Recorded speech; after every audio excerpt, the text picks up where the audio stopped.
मोहन राकेश। जन्म 8 जनवरी 1925 1। निधन 3 दिसंबर 1972 1। जन्म स्थान जंडीवाली गली, अमृतसर, पंजाब। बचपन का नाम मदन मोहन गुगलानी। माता पिता बच्चन कौर एवं करमचंद गुगलानी। पेशे से वकील, साहित्यिक सांस्कृतिक संस्थाओं से जुड़ाव। शिक्षा M0A0 Sanskrit, Lahore. Oriental college, Jalandhar से M0A0 हिंदी। वृत्ति दिल्ली विश्वविद्यालय में अध्यापन। सारिका के कार्यालय में नौकरी। 1947 के आसपास एल्फिंस्टन कॉलेज, मुंबई में हिंदी के अतिरिक्त भाषा प्राध्यापक। कुछ समय तक D0A0V0 कॉलेज, जालंधर में प्रवक्ता। 1960 में दिल्ली विश्वविद्यालय में प्राध्यापक। 1962 में सारिका के संपादक। अंत में मृत्युपर्यंत स्वतंत्र लेखन। कृतियां इंसान के खंडहर 1950, नए बादल 1957, जानवर और जानवर 1958, एक और जिंदगी 1961, फौलाद का आकाश 1972, वारिस 1972, सभी कहानी संग्रह। अंधेरे बंद कमरे 1961, न आने वाला कल 1970, अंतराल 1972, सभी उपन्यास। आषाढ़ का एक दिन 1958, लहरों के राजहंस 1963, आधे अधूरे 1969, पैर तले की जमीन, अंडे के छिलके और अन्य एकांकी 1973, सभी एकांकी। सभी नाटक, आखिरी चट्टान तक, यात्रा वृत्तांत, परिवेश, रंगमंच और शब्द, कुछ और अस्वीकार, नई निगाहों के सवाल, बकलम खुद, लेख निबंध। मृच्छकटिकम, अभिज्ञान शाकुंतलम, एक औरत का चेहरा, अनुवाद। समय सारथी, जीवनी संकलन। मोहन राकेश की डायरी, निधनोपरांत प्रकाशित। शोध कार्य नाटक में सही शब्द की खोज विषय पर नेहरू फेलोशिप के अंतर्गत कार्य पूरा नहीं कर पाए। मोहन राकेश नई कहानी आंदोलन के प्रमुख हस्ताक्षर थे। वे 20वीं शती के उत्तरवर्ती युग के प्रमुख कथाकार एवं नाटककार थे। कथा साहित्य के अंतर्गत उन्होंने कहानियां और उपन्यास लिखे हैं। नाटक के क्षेत्र में तो वे जयशंकर प्रसाद के बाद की सबसे बड़ी प्रतिभा माने जाते हैं।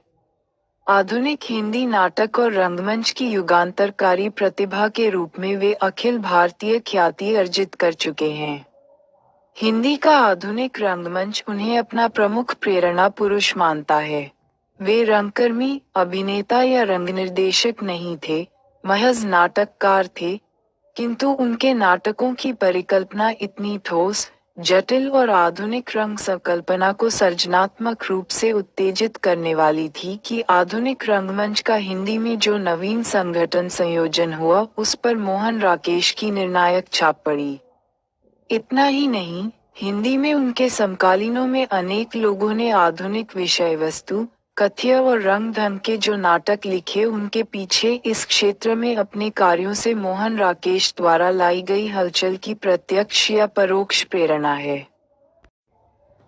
नाटक मुख्यतः मंच पर दृश्याभिनय के लिए ही लिखा जाना चाहिए और उसका प्रभाव केवल लिखे हुए शब्दों पर नहीं बल्कि अभिनेताओं के व्यक्तित्व, स्वर और अभिनय कुशलता पर, रंगमंच की सजावट और प्रकाश पर तथा अभिनेता एवं दर्शक के साक्षात्कार से उत्पन्न होने वाले विशेष वातावरण पर निर्भर होना चाहिए।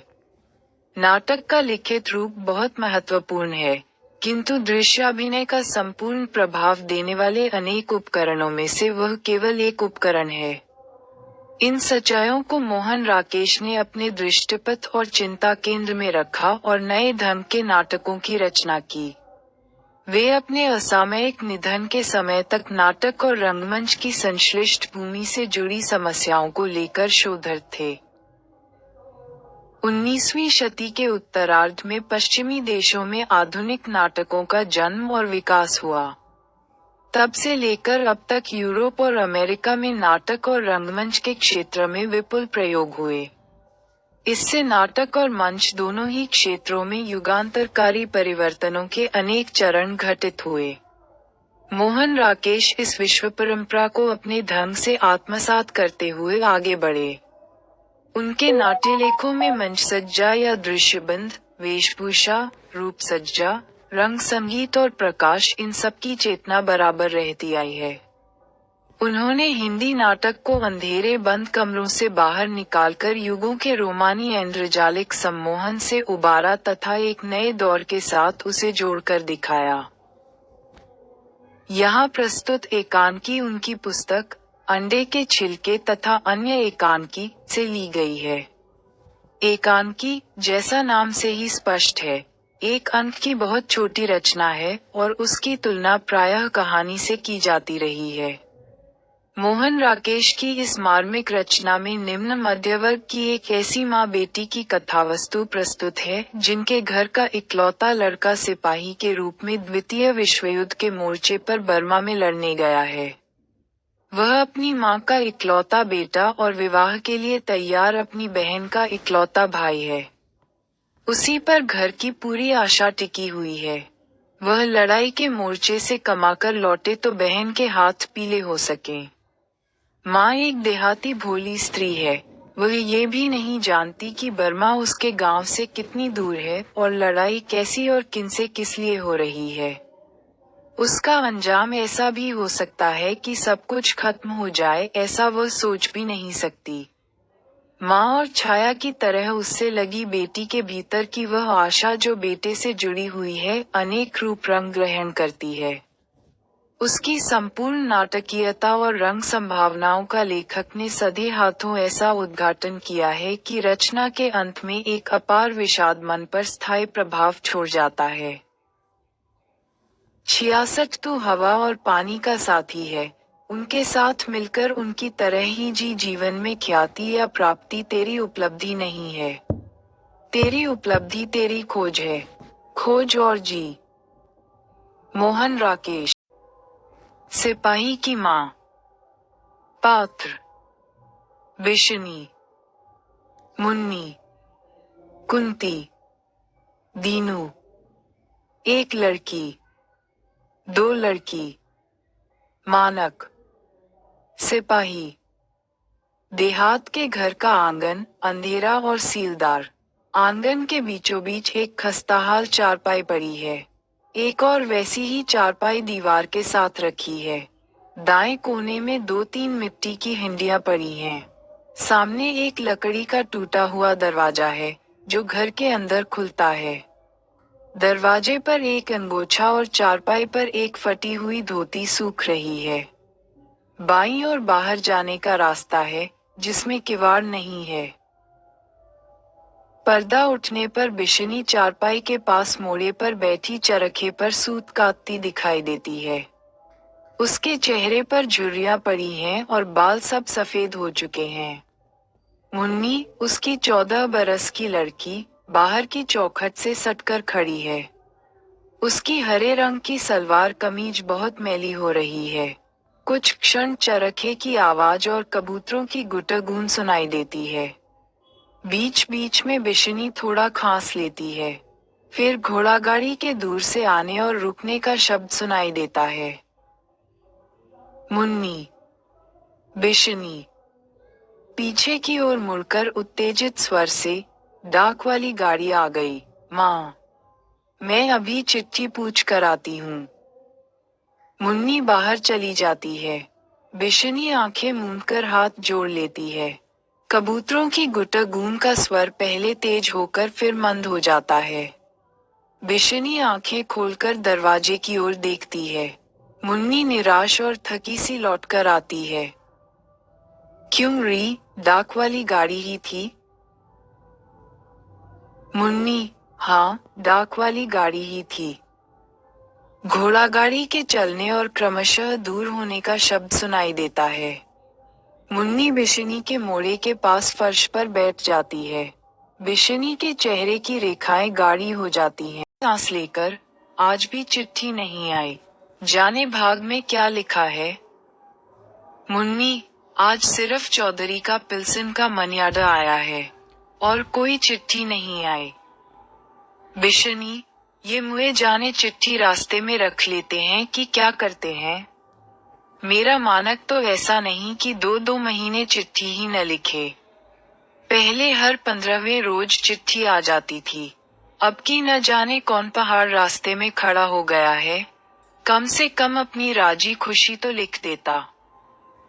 मुन्नी, माँ, मेरा दिल कहता है कि अगले मंगल को भैया की चिट्ठी जरूर आएगी। बिशनी, तेरा दिल तो हर मंगल को कहता है, पर चिट्ठी आने का नाम नहीं लेती। जाने भाग में क्या खोट है जो चिट्ठी के लिए इतना तरसना पड़ता है। इस बार यह घर आ ले, फिर मैं इससे पूछूंगी। मुन्नी, पिछली चिट्ठी में भैया ने लिखा था कि वे ब्रह्मा की लड़ाई पर जा रहे हैं। माँ, शायद उन्हें लड़ाई में चिट्ठी लिखने की फुर्सत ही न मिलती हो। बिशनी, इतनी भी फुर्सत नहीं मिलती कि माँ को 4 हर्फ लिख कर डाल दे। उसे यह नहीं पता कि मेरी चिट्ठी जाती है तो माँ के कलेजे में जान पड़ती है। माँ के कौन 2-4 हैं जिनके सहारे वह प्राण लेकर बैठी रहेगी। नदीदे को ये बात तो सोचनी चाहिए। मुन्नी बिशनी के घुटने पर बाहें फैलाकर उन पर सिर रख देती है। मुन्नी, तुम फिक्र क्यों करती हो, माँ? देख लेना, अगले मंगल को चिट्ठी जरूर आएगी। कुछ क्षण निस्तब्धता। बिशनी मुन्नी को घुटने से हटाकर फिर चरखा चलाने लगती है। मुन्नी उठकर सूखी हुई धोती को चारपाई से समेटने लगती है। मुन्नी, धोती तय करते हुए बीच में रुककर, ब्रह्मा यहाँ से कितनी दूर होगा, माँ? बिशनी, चौधरी कहता था कई 100 कोस दूर है। जाने चौधरी को भी पता है या नहीं, जब जो उसके मुंह में आता है कह देता है।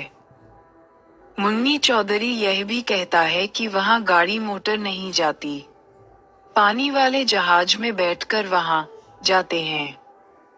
बिशनी, ये तो मानक भी कहता था कि कलकत्ते से ब्रह्मा पानी वाले जहाज में बैठकर जाते हैं। मानक कलकत्ते के समुंदर में पानी वाले जहाज देख कर आया था।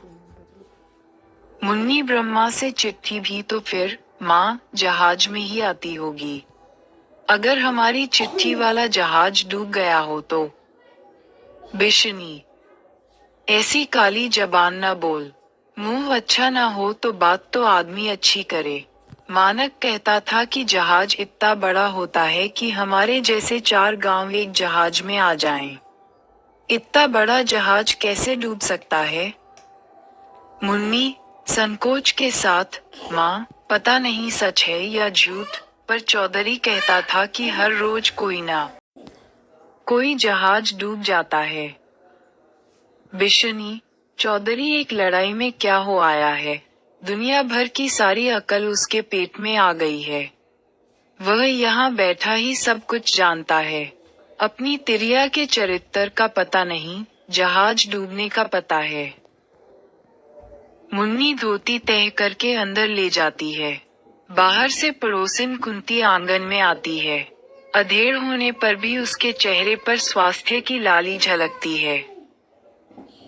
कुंती, बिशनदेई, आज भी कोई चिट्ठी नहीं आई। बिशनी, आ कुंती, चरखा पूनी अलग हटा देती है। कुंती उसके नजदीक चारपाई पर आ बैठती है। कुंती, कहते हैं, आजकल ब्रह्मा में बड़े जोर की लड़ाई हो रही है। बिशनी, यहाँ से कौन ब्रह्मा होकर आया है? लड़ाई का हाल वहाँ वालों को पता है कि यहाँ वालों को पता है? चौधरी रोज घर बैठा खबरें गढ़ता रहता है, मानक आएगा तो पता चलेगा कि यह कितना विद्वान है। आज ये जो जी में आए कह ले, सब सच है। कुंती, बेचारा जल्दी घर वापस आ जाए और आकर बहन के हाथ पीले करे। सब सहेलियां तो एक एक करके चली गईं। धन्नो भी बैसाख में चली जाएगी। बस 2 महीने में ही सब कुछ करना धरना है। ये सारा शहर ढूंढ आए हैं, कहीं 10 गज मलमल नहीं मिली। सब चीजें जैसे विलायत चली गई हैं। Dot dot dot dot. तूने अभी इसके लिए कोई वर घर नहीं देखा? बिशनी, वर घर देखकर ही क्या करना है? कुंती, मानक आए तो कुछ हो भी। तुझे पता ही है, आजकल लोगों के हाथ कितने बड़े हुए हैं। कुंती, पर तू देख, 14 की तो हो गई है, अब घर में रखकर और कितनी बड़ी करेगी? मेरी धन्नो का अभी 13वां चल रहा है, पर लोगों ने जान खा ली थी कि लड़की मुटियार हो गई है। अब जल्दी से इसे कहीं विदा करो। तू मानक के आने तक देखभाल तो कर। और जाने मानक को आने में अभी कितने दिन लगते हैं? लड़ाई का कुछ पता है? बिशनी, नहीं, वह 4-6 महीने में जरूर आ जाएगा। वह कह गया था कि जल्दी से जल्दी छुट्टी लेकर मिलने के लिए आएगा। उसे गए भी 7 महीने हो गए हैं। कुंती, हाँ, शायद 4-6 महीने में आ जाए। बिशनदेई, लड़ाई का मुंह शेर का मुंह है। शेर का मुंह किसने सूंघ कर देखा है?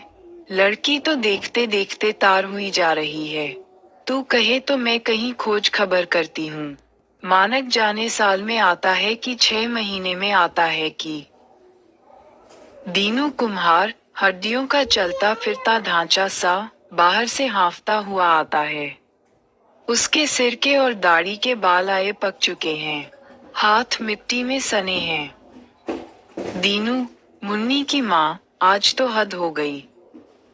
बिशनी, किस बात की हद हो गई? इतना हाफ क्यों रहा है? दीनू, बताने की बात नहीं, तू बाहर निकलकर अपनी आंखों से देख। बिशनी, कुछ बताएगा भी? बात क्या है? दीनू, बात क्या है? तमाशा है। सच कहता हूँ मुन्नी की माँ, बेशर्मी की हद हो गई। बिशनी, क्या फिर वह चौधरी की बेवा? दीनू, नहीं, उसकी बात नहीं है। 2 जवान छोकरियां आज कहीं से आए हैं।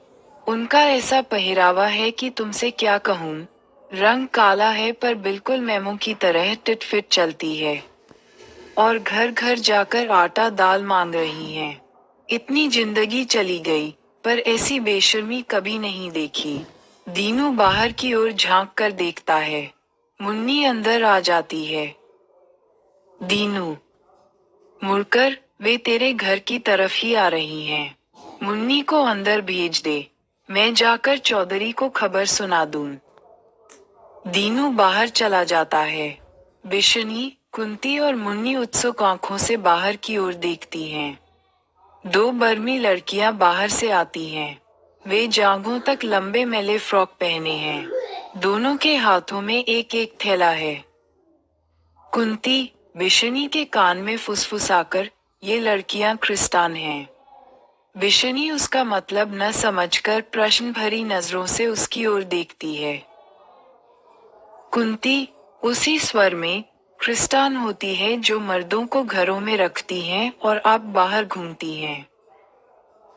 एक लड़की, थोड़ा दाल चावल दे दीजिए मां जी, परमात्मा आपका भला करेगा।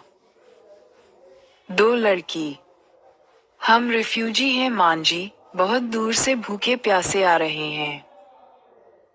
एक लड़की, हम लोग रंगून से आ रहे हैं। हजारों लोग वहां से घर बार छोड़कर चले आए हैं। हम एक घर की 10 औरतें यहाँ से 3 मील दूर एक पुरानी धर्मशाला में पड़ी हैं। हमारे 2 भाई रास्ते में मारे गए हैं। थोड़ा दाल चावल दे दीजिए मां जी, आपकी जान की दुआ। कुंती, बिशनी के कान के पास, ये लड़कियां क्रिस्तान नहीं हैं। इनके लक्षण अच्छे नजर नहीं आते। बिशनी, लड़कियों के चेहरे पर दृष्टि जमाए हुए, हाय री, तुम इस तरह भीख क्यों मांग रही हो? देखने में तो तुम अच्छे घर की नजर आती हो। एक लड़की, पहले जब घर बार था तब और बात थी, मां जी। अब घर बार उजड़ गया है तो भीख का ही आसरा है। जापानी जहाजों ने बम मार मार कर सारा शहर उजाड़ दिया है। रोज वहाँ गोलीबारी होती है। यहाँ तो आप लोग स्वर्ग में रहती हैं, मां जी। लड़ाई की वजह से हमारा मुल्क तो बिल्कुल तबाह हो गया है। फौज को छोड़कर और कोई वहाँ नहीं रहा। मुन्नी, जरा आगे आकर। माँ, ये कहती है इनके मुल्क में बहुत लड़ाई होती है। इससे पूछो ब्रह्मा इनके मुल्क से कितनी दूर है। दो लड़की, हमारे मुल्क का नाम ही बर्मा है। बहन जी, हमारा शहर रंगून बर्मा में ही है। बिशनी और मुन्नी, एक साथ, तुम लोग ब्रह्मा से आए हो? एक लड़की, हाँ मां जी, हम बर्मा से ही आए हैं। वहाँ रहने वाले हजारों लाखों लोगों की जानें चली गई हैं। जिनको जिधर रास्ता मिलता है वो उधर भागकर जान बचाने की कोशिश करता है। बहुत लोग भरे हुए घर छोड़कर चले आए हैं। मां जी, आज हम लोग आप लोगों के ही आसरे हैं। जो कुछ थोड़ा बहुत आप लोगों के घरों से मिल जाता है उसी से। बिशनी, बात काटकर, क्यों री, बर्मा में बहुत लड़ाई हो रही है। एक लड़की, वहाँ दिन रात आग बरसती है, मां जी। हम लोग फिर भी खुशकिस्मत हैं जो जान लेकर निकल आए हैं। 13 दिन तक हम लोग भूखे प्यासे जंगली रास्ते में चलते रहे हैं। मुन्नी, तुम लोग ब्रह्मा से पैदल चलकर आए हो? एक लड़की, जी हाँ, जान बचाने का यही रास्ता था। रास्ते में जंगल में बड़ी बड़ी दलदलें पड़ती हैं। हम में से एक औरत एक दलदल में फंसकर वहीं रह गई। मुन्नी, माँ, ये कहती हैं कि वहाँ से पैदल आए हैं और चौधरी कहता था कि वहाँ पानी वाले जहाज से जाते हैं। एक लड़की, जी, असली रास्ता जहाज का ही है। मगर उस रास्ते में बहुत खतरा है। जापानी लोग जहाजों को रास्ते में ही डुबो देते हैं। और हम लोगों को जहाज मिलते भी नहीं। जहाजों पर सिर्फ फौजी लोग आते जाते हैं। बिशनी, सिहर कर, जब जहाज डूब जाते हैं तो फौजी लोग क्यों जहाजों पर आते जाते हैं? सरकार इतनी मूर्ख है कि फौजियों को डूबने के लिए भेज देती है। एक लड़की, फौजी लोग समुंदर में जाकर लड़ते हैं, मां जी। जहाजों जहाजों में लड़ाइयाँ होती हैं। उधर से जापानी जहाज गोले चलाते हैं और उधर से अंग्रेजों के जहाज। ऊपर से हवाई जहाज मार करते हैं। बड़ी भयानक लड़ाई होती है। बिशनी के चेहरे की रेखाएं गाढ़ी हो जाती हैं। वह चरखे को अपनी ओर खींचने का प्रयत्न करती है, पर उसके हाथ जैसे निःशक्त हो रहे हैं। मुन्नी, तुम जिस रास्ते से आए हो, उस रास्ते से फौजी नहीं भाग कर आ सकते। एक लड़की, नहीं, फौजी वहां लड़ने के लिए हैं, वे नहीं भाग सकते। जो फौज छोड़कर भागता है, उसे गोली मार दी जाती है। बिशनी, सिहर कर, हाय, नहीं। फौजियों को भागने की क्या जरूरत है? उन्हें अपनी मियाद पर छुट्टी मिल जाती है। जिसे आना होगा वह छुट्टी लेकर आएगा, भागकर क्यों आएगा? वे इतने अनजान थोड़े ही हैं। दो लड़की, आपके बच्चों की बड़ी उम्र होगी, मां जी। हमें 2 मुट्ठी चावल दे दीजिए। कुंती, यहाँ हमारे खाने को चावल नहीं है और इन लोगों को चावल चाहिए। बिशनी, मुन्नी। मुन्नी सामने आ जाती है। बिशनी, जा, अंदर से हडिया से कटोरी भरकर चावल ले आ। मुन्नी अंदर चली जाती है। कुंती असंतोषपूर्ण दृष्टि से लड़कियों को देखती रहती है। कुछ क्षण खामोशी रहती है। बिशनी सिर झुकाए कुछ सोचती रहती है। बिशनी, सिर उठाकर, क्यों री, ब्रह्मा से यहाँ तक कितने दिन का पैदल रास्ता है? एक लड़की, दिनों का कोई हिसाब नहीं है, मां जी। पहुंच जाएं तो महीना 20 दिन में पहुंच जाएं और न पहुंच पाएं तो कभी न पहुंच पाएं। एक तो रास्ते में इतने घने जंगल हैं, फिर जंगली जानवर हैं और फिर पता नहीं कहाँ दुश्मन की फौज का मोर्चा हो। जंगल के चप्पे चप्पे में लड़ाई चलती है, मां जी। हमने रास्ते में सैकड़ों सिपाहियों की गली सड़ी लाशें देखी थीं। यहाँ हिंदुस्तानी सिपाहियों की लाशें पड़ी मिलती तो वहाँ जापानी सिपाहियों की। सिहर कर उनकी हालत देखकर दिल दहल जाता था। बिशनी विह्वल स्वर में, हाय बस करो। अपने पल्ले में आंखें छिपा लेती है। मुन्नी अंदर से चावल लेकर आती है और एक लड़की उन्हें अपने झोले में डलवा लेती है। एक लड़की, अच्छा मां जी, परमात्मा आपको सुखी रखे। दोनों लड़कियां बाहर चली जाती हैं। कुंती चारपाई सरकाकर बिशनी के मोड़े के बहुत पास आ जाती है। कुंती, बिशनी के कंधे पर हाथ रखकर, बिशनदेई। बिशनी पल्ले से आंखें पोंछकर सिर ऊपर उठाती है। कुंती, तू इस तरह दिल क्यों हल्का कर रही है? क्या पता है ये ब्रह्मा से आए हैं या कहाँ से आए हैं? मुझे तो इनका चरित्र ऐसा वैसा ही लगता है। हाय रे राम, लड़कियां हैं कि। मुन्नी बिशनी के पास फर्श पर बैठ जाती है। मुन्नी, बिशनी के घुटने को सहलाते हुए, माँ, मैं जो तुमसे कहती हूँ कि अगले मंगल को भैया की चिट्ठी जरूर आएगी। जितनी हमें फिक्र है, भैया को भी तो वहाँ उतनी ही फिक्र होगी। बिशनी, आंखें पोंछती हुई, मैं कब कहती हूँ कि उसे फिक्र नहीं। पर इतना तो लिख दे कि माँ मैं यहाँ हूँ, अच्छी तरह से हूँ। मुन्नी, और क्या पता माँ, कि भैया आप छुट्टी लेकर आ रहे हो और इसलिए उन्होंने चिट्ठी न लिखी। बिशनी, ठंडी सांस लेकर, क्या पता। मुन्नी, मेरा दिल कहता है कि भैया आप ही आएंगे।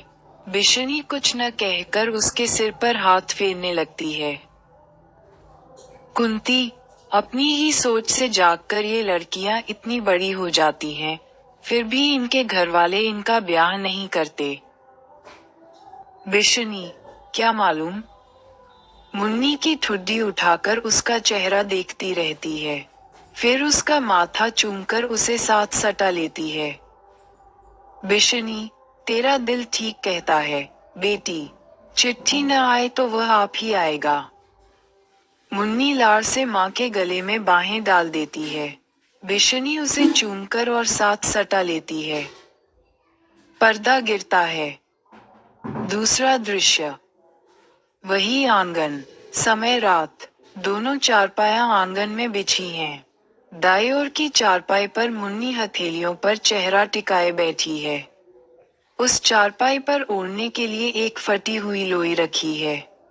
दूसरी चारपाई पर घिसी हुई दरी बिछी है और ऊपर दोहरा सूती खेस पड़ा है। बिशनी जलती हुई दिबरी लिए अंदर से आंगन में आती है। बिशनी, पास आकर, तू अभी सोई नहीं? मुन्नी, चौंक कर, मुझे नींद नहीं आई। अभी सो जाती हूँ। लोई खींचकर अपनी टांगों पर कर लेती है। बिशनी, इतनी रात चली गई और तुझे अभी नींद नहीं आई? मुन्नी, तुम भी तो अभी तक जाग रही हो। बिशनी, मेरी उम्र में तो वैसे ही नींद नहीं आती। अब सो जा, सवेरे उठकर गोबर लाना है। बिशनी अपनी चारपाई पर आ बैठती है। मुन्नी लेट जाती है। कुछ क्षण निस्तब्धता रहती है। मुन्नी, करवट बदलकर, माँ, आज तारो ससुराल से वापस आ गई है। बिशनी, अन्यमनस्क भाव से, अच्छा। मुन्नी, उसके घर वाले ने इस बार उसे सुच्चे मोतियों के कड़े बनवा दिए हैं। वह आज गांव में सबको दिखाती फिर रही थी। उसके कड़ों के मोती तारों की तरह चमकते हैं। बंतों के कड़े भी उसके सामने कुछ नहीं हैं। बिशनी, अच्छा अच्छा। तेरा भैया आएगा तो तेरे लिए उससे भी अच्छे कड़े और चूड़ियां लाएगा। अब सो जा, नहीं तो सवेरे तेरी नींद नहीं खुलेगी। मुन्नी अच्छी तरह लोई ओढ़कर करवट बदल लेती है। बिशनी डिबरी बुझाकर कोने में रख देती है और आप भी खेस ओढ़कर लेट जाती है। उसके डिबरी बुझाते ही प्रकाश का रंग पीले से नीला हो जाता है। साथ टिड्डियों की चिक चिक का शब्द सुनाई देने लगता है जो क्रमशः काफी तेज हो जाता है। बिशनी करवट बदलती है। प्रकाश हल्के से गहरा नीला हो जाता है और दूर एक कुत्ते के रोने की आवाज सुनाई देती है। फिर दूर गोली चलने का शब्द सुनाई देता है और कई व्यक्तियों के कराहने की आवाजें आती हैं। बिशनी चौंक कर उठ बैठती है। उसके उठने के साथ ही प्रकाश का रंग फिर हल्का नीला हो जाता है। बिशनी मानक इधर उधर देखकर, मानक। कुछ ऐसा शब्द सुनाई देता है जैसे दूर आंधी चल रही हो। घबराए हुए स्वर में, मानक। बाहर से एक आहत व्यक्ति की आवाज सुनाई देती है, माँ। बिशनी चारपाई से उठ पड़ती है। अस्तव्यस्त भाव से, तो सचमुच तू ही है मानक। कहाँ है बेटे? सुनसान में झिल्लियों के बोलने का सा शब्द सुनाई देता है और फिर जैसे कोई भागता हुआ आता है। बिशनी अस्तव्यस्त भाव से चारों ओर देखती रहती है। फौजी लिबास पहने एक घायल युवक डगमगाता सा बाहर से आकर बिशनी के पैरों के पास गिर जाता है। बिशनी तड़पकर उसके पास जमीन पर बैठ जाती है। मानक। उसका सिर गोदी में लेकर आवेगवश उस पर झुक जाती है। मानक कठिनता से सिर उठाता है। मानक, माँ। बिशनी उसका सिर हाथों में लेकर विह्वल स्वर में, तू ऐसा क्यों हो रहा है बेटे? क्या हुआ है तुझे? मानक, मैं घायल हूँ, माँ। मुझे बहुत गोलियां लगी हैं और दुश्मन अब भी मेरे पीछे लगा हुआ है। बिशनी, दुश्मन? कौन दुश्मन तेरे पीछे लगा हुआ है? तेरा कौन दुश्मन है? मानक सीधा होने की चेष्टा करता है पर सफल नहीं हो पाता। मानक, वह, उसको मैंने कई गोलियां मारी थीं, मगर वह मरा नहीं है। वह जिंदा है। वह मेरे पीछे लगा हुआ है। वह मुझे मारना चाहता है। उसने मेरा सारा शरीर जख्मी कर दिया है। मैं दौड़ता हूँ तो वह मेरे पीछे दौड़ता है। मैं रेंगता हूँ तो वह पीछे रेंगता है। वह मुझे नहीं छोड़ेगा।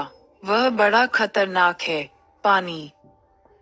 बिशनी, तू उठ, चारपाई पर लेट जा। मैं तेरे लिए दूध गरम करती हूँ। मानक, दूध नहीं, पानी। और यहीं, वह अभी यहाँ आ जाएगा। जल्दी, उधर देख, अंधेरे में, वह आ तो नहीं रहा? बिशनी व्याकुलतापूर्वक बाहर की ओर देखती है। बिशनी, नहीं, बेटे, कोई नहीं है। तू यूं ही घबरा रहा है। उठ, आराम से चारपाई पर लेट जा। मानक, नहीं, पानी।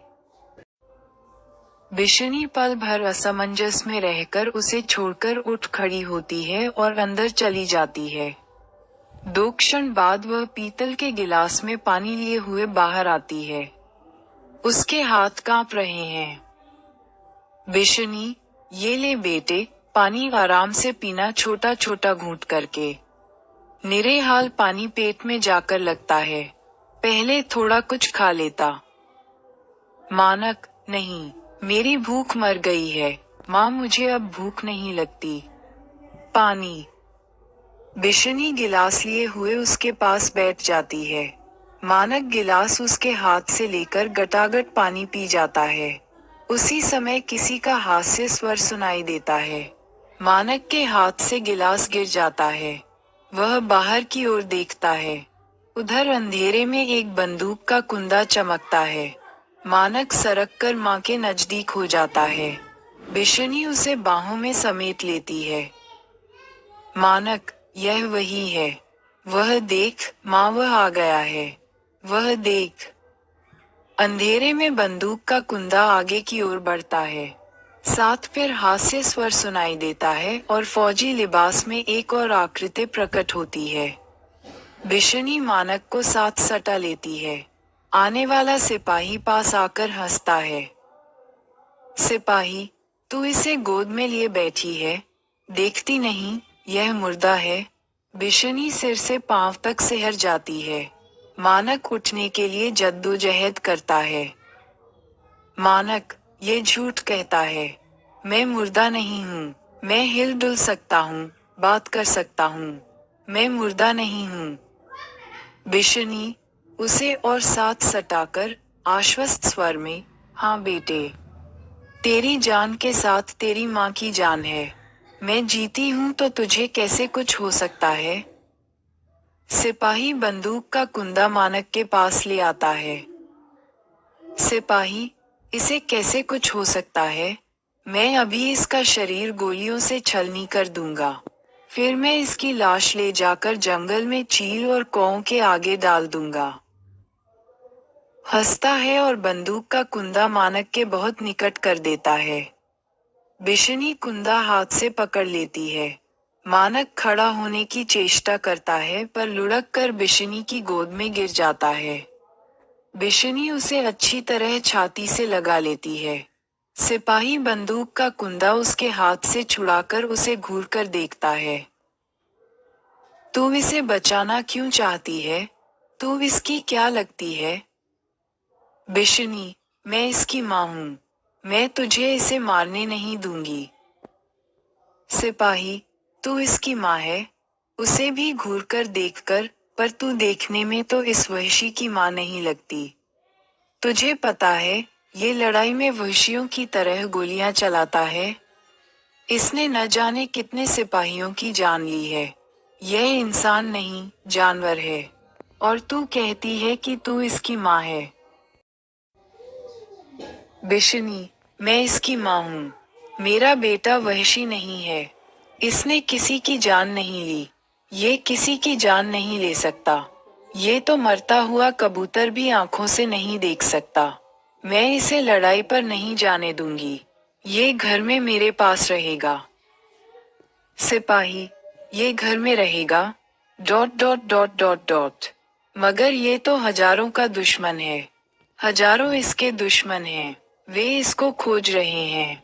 वे इसकी जान लेना चाहते हैं। मानक को पैर से ठोकर मारकर अब इसकी जान नहीं बच सकती। मैदान में हजारों सिपाही मर रहे हैं। यह वहां जाएगा तो भी मारा जाएगा और यहाँ रहेगा तो भी। फिर मानक को ठोकर मारने लगता है पर बिशनी उसका पांव पकड़ लेती है।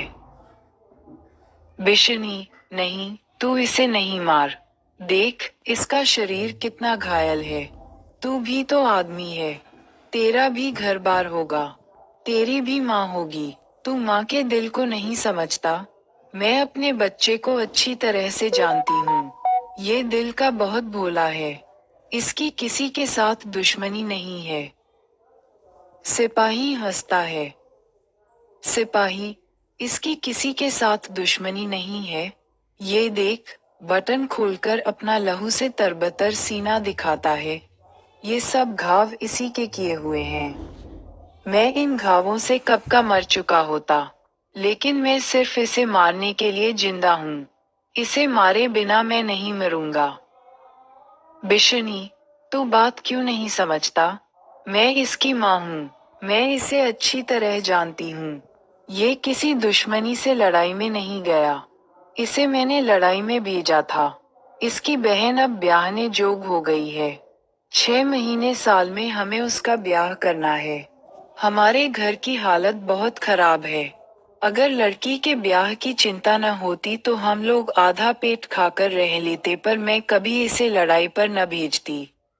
इस लड़के के सिवा घर में कोई कमाने वाला नहीं है। मैंने सोचा था कि लड़की ब्याही जाएगी तो फिर इसे लड़ाई पर नहीं जाने दूंगी।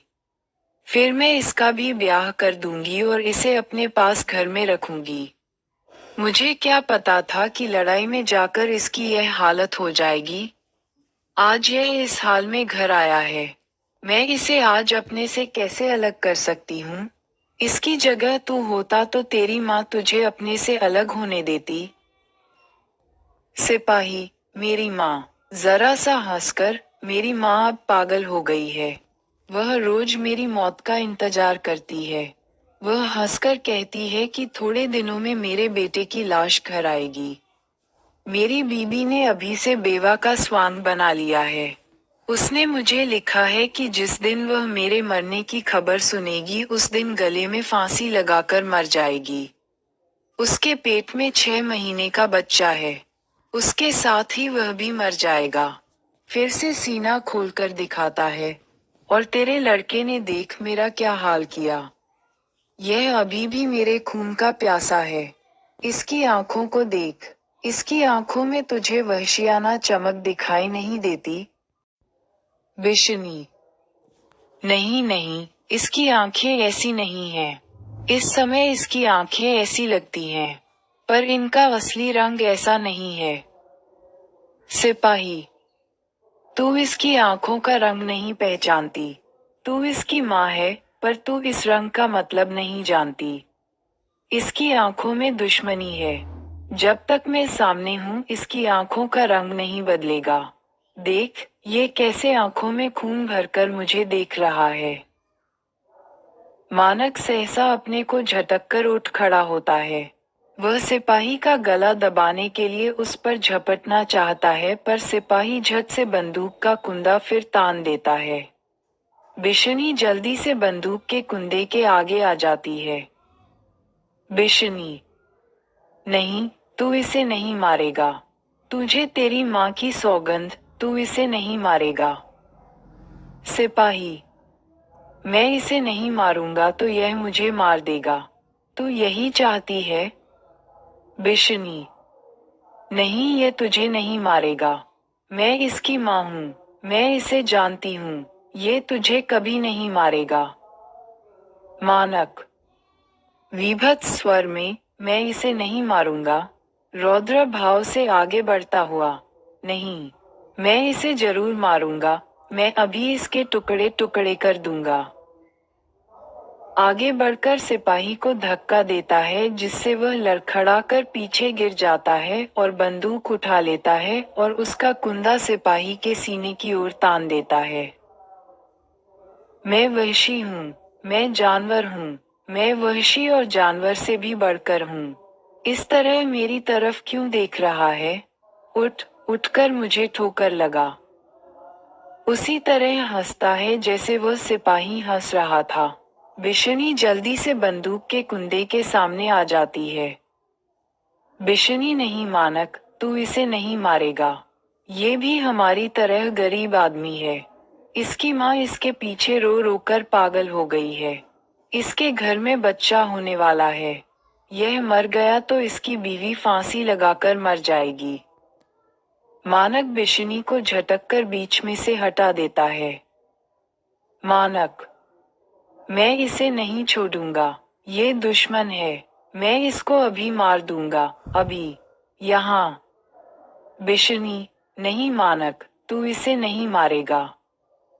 फिर बीच में आने का प्रयत्न करती है, पर मानक उसे फिर झटक कर हटा देता है। बिशनी चारपाई पर गिरकर हाथों में मुंह छिपा लेती है। सिपाही पार्श्व की ओर हटता है। मानक उसके साथ साथ आगे बढ़ता है। मानक। मैं इसे अभी मार दूंगा। अभी इसकी बोटी बोटी अलग कर दूंगा। सिपाही और मानक की आकृतियां धीरे धीरे पार्श्व में जाकर विलीन हो जाती हैं। बिशनी हाथों में मुंह छिपाए हुए चिल्ला उठती है। बिशनी मानक। मानक। एक साथ 4-6 गोलियां चलने और उसके साथ सिपाही के कराहने का शब्द सुनाई देता है। सहसा खामोशी छा जाती है। बिशनी उसी तरह चिल्लाती है, मानक। मानक। मुन्नी जल्दी से करवट बदलकर उठ बैठती है। मुन्नी, घबराए हुए स्वर में, माँ। बिशनी। उसी तरह, मानक। मुन्नी जल्दी से उठकर दिनभरी जला देती है। प्रकाश का रंग हल्के नीले से फिर पीला हो जाता है। मुन्नी बिशनी की चारपाई पर जा बैठती है। मुन्नी। क्या बात है, माँ? विशनी आंखों से हाथ हटाकर चुदियाई सी नजरों से चारों ओर देखती है। बिशनी, कुछ खोजती सी, मानक। मुन्नी, तुम रोज भैया के ही सपने देखती हो। माँ, मैंने तुमसे कहा था, अगले मंगल को भैया की चिट्ठी जरूर आएगी। बिशनी, जैसे आत्मगत, चिट्ठी आएगी, और वह आप। मुन्नी, थोड़े दिनों में भैया आप भी आएंगे। तुम आप ही कहती थी कि वे जल्दी आएंगे और मेरे लिए कड़े और चूड़ियां लाएंगे। बिशनी, कड़े और चूड़ियां, ओ मुन्नी। उसे अपने साथ सटा लेती है और आंखों से टप टप पानी बरसने लगता है। मुन्नी, भैया मेरे लिए जो कड़े लाएंगे, वे तारों और बंतों के कड़ों से भी अच्छे होंगे ना, माँ। बिशनी आंखें बंद करके नकारात्मक भाव से सिर हिलाती है, पर शीघ्र ही अपने को संभाल लेती है। बिशनी, हाँ बेटी, तेरे कड़े सबके कड़ों से अच्छे होंगे। मुन्नी, सुच्चे मोतियों के कड़े होंगे ना, माँ। बिशनी, हाँ बेटी, सुच्चे मोतियों के कड़े। उसका माथा चूमकर उसे अलग हटा देती है। अब सो जा, अभी बहुत रात बाकी है। मुन्नी अपनी चारपाई पर चली जाती है। बिशनी उठकर दिबरी बुझा देती है। उसके दिबरी बुझाते ही गहरा अंधेरा छा जाता है। अंधेरे में बिशनी के बुदबुदाने का स्वर सुनाई देता है। ताती वा न लागे, पर ब्रह्म सहे। राखनहारे राखिया, प्रभु व्याधि मिटाई। पर्दा गिरता है।